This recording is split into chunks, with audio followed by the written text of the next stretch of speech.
हा प्रयोग हा तुमच्या घरी हरताळ असते? हो, बायकोची वगैरे, हा, वहिन्या मग वगैरे. त्याला हे सारवडीचं हे सारवडीचं झाड आहे. अरे हे त्याला काय? सारवडी बोलतात. ओके. तर त्याची पिकली पानं मग ही सफेद होतात.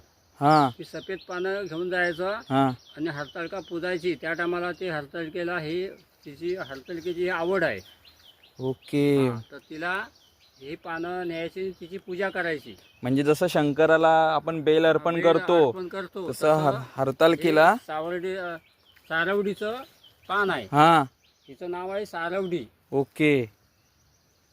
ही पानं आहेत का ती? हा, ते पण तेच आहे. तरी ह्या व्हिडिओमधून काकाने असं सांगण्याचा प्रयत्न केला आहे की हरताळकेला ही पानं लागतात, कारण की जसे आपण शंकराला बेल अर्पण करतो, गणपतीला दुर्वा, तसं हरताळकेला ही सारवडीची पानं लागतात. तरी सफेद पानं. सफेद पानं. तरी तुमच्या इथे सुद्धा हरताळका पूजत असतील तर ही पानं घेऊन जा आणि त्या पूजेसाठी लागतात ही पानं.